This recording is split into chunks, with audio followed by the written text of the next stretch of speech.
Coucou, coucou. Pour le moment, je ne vous montre que le petit bateau et je vous dis pas où il va. Alors, on va arrêter. Oh, puis, Ça, c'est des jolis pieds. Hein. Je vous ai fait une belle intro avec le bateau. Alors, je vais vous expliquer ce qui se passe. Les Américains ont New York et Times Square. Ça, c'est dit, c'est fait. Eh bien, les Japonais, eux, ils ont autre chose. De tout aussi mignon, de tout aussi impressionnant, de tout ce que vous voulez. Eh bien, je vais vous le montrer. Parce que c'est ça la life.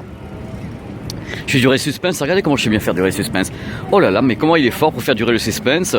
PP World et tout, regardez. Oh là, 1, 2, 3, 4. On lève les yeux vers le ciel et on respire très fort. C'est parti.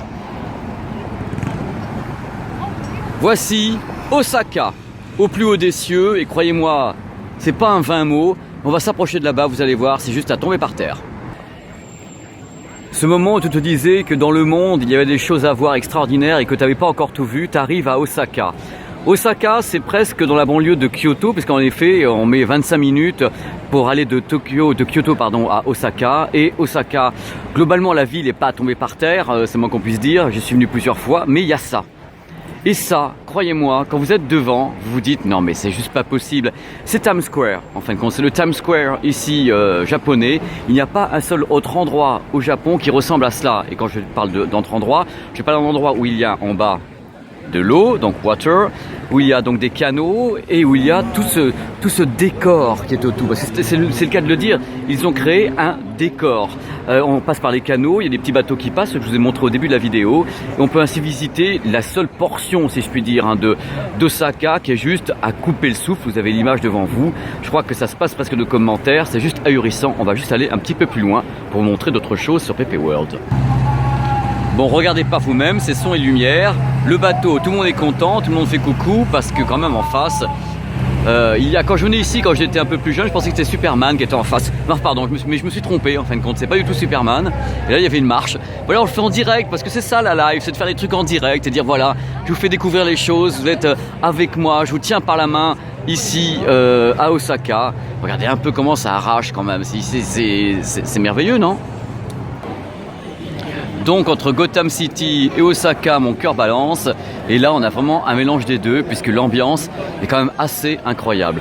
Quand depuis le début de la vidéo, je vous dis que ça fait vraiment penser à Times Square, c'est tout à fait ça. Tout a été fait pour qu'on ait ce mélange de couleurs, ce mélange de big flash, en fin de compte. Parce que ici, l'idée, c'est bien sûr, comme toujours, d'en mettre plein la vue au niveau des couleurs, au niveau des animations.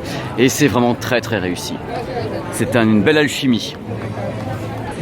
Donc, concernant la ville en elle-même, en fin de compte, Osaka, ce n'est pas Kyoto. Les gens, il n'y a pas le passé historique en fin de compte à Osaka. Les gens ne sont pas habillés en kimono dans la rue. Il n'y a pas de petites rues très très typiques. C'est une ville moderne, résolument moderne, qui a tenté, je pense, de se mesurer un petit peu à Tokyo, mais qui reste quand même une ville un peu provinciale, même si elle est pleine de lumière et qu'il y a quelques touristes. Attention, c'est pas truffé de touristes non plus. Hein. Kyoto est truffé de touristes. Ici, non.